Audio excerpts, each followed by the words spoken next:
안녕하세요, 호수파판입니다. 지난 시간에 부가세의 아주 기초적인 내용들을 봤고요. 오늘은 간이과세자에 대해서 중요 내용을 알아보겠습니다. 2021년 7월에 관련 규정이 개정되었는데요. 간이과세자에 해당하는 매출 기준이 상향되고 부가세 납부 면제에 대한 기준도 상향되고 일부는 세금 계산서도 발급할 수 있게 되었고 업종별 부가가치율도 달라졌어요.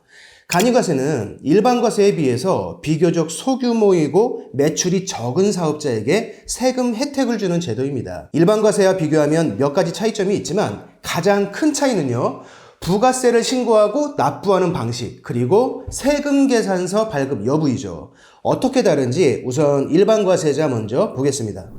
사업자가 물건을 팔거나 서비스를 제공하고 돈을 받으면 그걸 공급 대가라고 하죠.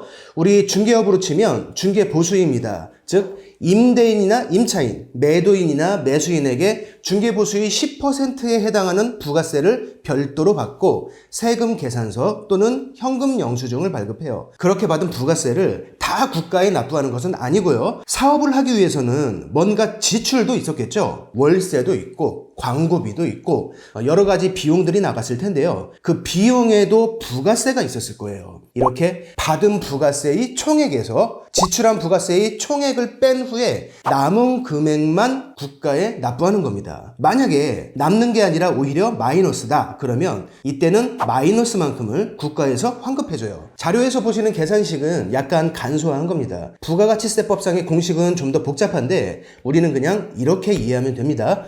이어서 간이과세자의 부가세 신고 납부 방법을 보겠습니다. 일반 과세자에 비해서 복잡해 보이는데 알고 보면 굉장히 단순해요. 공급대가의 10%가 부가세이죠. 간이과세는 여기에 업종별 부가율을 곱합니다. 부가율은 업종마다 각각 다른데요. 과거에는 5%에서 30%였던 것이 현재는 15%에서 40%로 많이 올라갔어요. 예를 들어서 부가율이 40%라면 납부할 부가세는 공급대가의 10%가 아니라 4%로 계산되는 거죠. 이렇게 매출에서의 부가세를 적게 계산해주는 대신에 공제를 해주는 매입에서의 부가세는 매입금액의 0.5%만 인정해줍니다. 이렇게 계산해서 남은 것을 국가에 납부하고 모자란다면 간이과세자는 환급을 해주지 않아요. 간이과세는 부가세 환급이 없습니다. 참고로 간이과세자의 업종별 부가가치율이 바뀌었다고 했는데요. 지금 보시는 표가 바뀐 현재 기준이에요. 우리 공인중개사 사무실의 부가가치율은 40%입니다. 부동산 임대업과 더불어서 가장 높죠. 이 업종별 부가율을 이용해서 납부할 부가세를 계산하는 공식까지 우리가 외우거나 할 필요는 없고요. 그냥 흐름만 이해하시면 됩니다.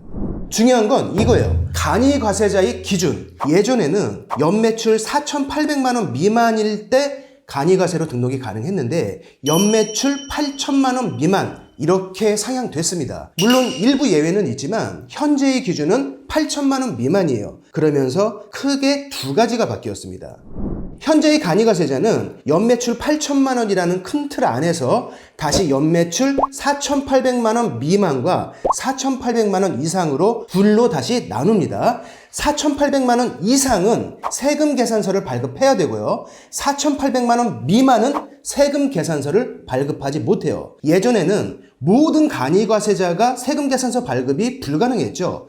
이제는 간이과세자라도 연매출 4,800만 원이 넘어간다면 부가세 10%를 소비자에게 받고 세금 계산서나 현금 영수증을 발급해야 합니다. 부가세 납부를 면제해주는 기준도 바뀌었어요.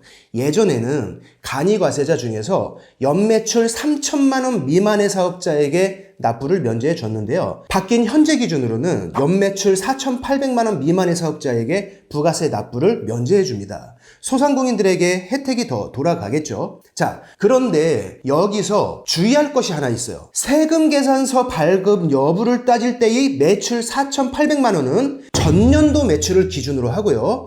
부가세 납부 면제를 따질 때의 매출 4,800만 원은 당해 년도의 매출이 기준입니다. 기준 금액은 똑같이 4,800만 원이지만 세금 계산서 발급은 전년도 매출을 기준으로 부가세 납부 면제는 당해 년도 매출을 기준으로 이렇게 기준 시기가 다르다는 점, 혹시라도 영상을 보시는 분 중에 중개업을 간이과세로 운영하는 대표님이 계시다면 이 부분을 꼭 기억하셔야 합니다. 중개업뿐만 아니라 모든 간이과세자는 다 동일해요.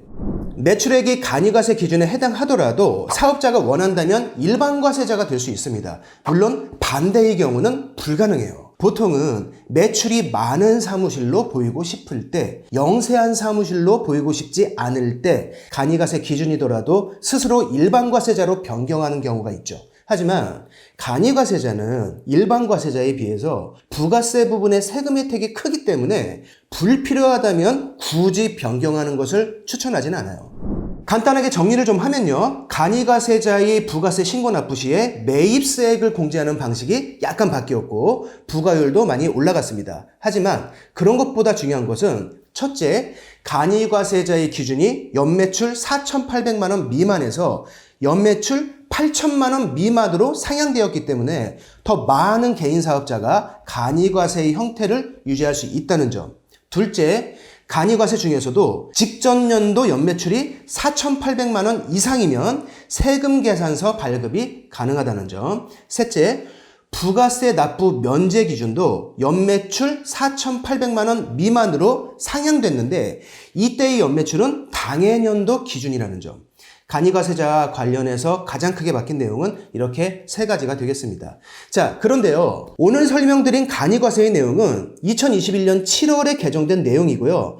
약간 복잡했던 간이과세의 내용이 훨씬 복잡하게 바뀐 듯 느껴지죠? 이렇게 된 배경에는 코로나가 있어요. 물론 시간이 지나면서 법률이 바뀌거나 기준금액이 올라가는 것은 당연한 일이기 때문에 코로나가 아니어도 점진적으로 바뀌긴 했겠지만 2021년 당시에 무너지는 자영업자들이 너무 많다 보니까 자영업자들 중에서도 상대적으로 매출이 좀 더 적은 사업자들은 세금이라도 줄여줘서 숨통을 좀 트여줘야 한다. 이런 사회적 분위기가 있었습니다. 실제로도 자영업자들의 상황이 아주 심각했고요. 때문에 점진적 변경이 아니라 굵직굵직한 내용들이 아주 급하게 변경되었어요. 그러면서 내용이 좀 복잡해진 감이 있습니다. 무슨 얘기냐? 언제가 될지는 모르지만 추후에 상황이 진정되고 경기가 정상으로 돌아오면 2021년 7월에 급하게 변경되었던 부가가치세법, 즉 오늘 말씀드린 간이과세자에 대한 내용이 다시 변경될 가능성이 크다는 겁니다. 그렇더라도 경기가 빨리 정상화되면 좋겠죠. 자, 오늘 영상은 여기서 마칠 건데요. 지난 영상과 오늘 영상이 기본이에요. 이 다음부터 나올 영상들을 좀 더 쉽게 한 번에 이해하기 위해서 지난 시간과 이번 시간에 부가가치세의 기본적인 내용과 일반과세, 바뀐 간이과세 제도를 굳이 알아본 겁니다. 때문에 내용을 이미 아셨던 분들은 지루하셨을 수 있어요. 다음 영상에서는 부동산 임대와 관련된 부가세의 내용을 정리해 드리겠습니다. 다음 영상에서 뵙겠습니다. 고맙습니다.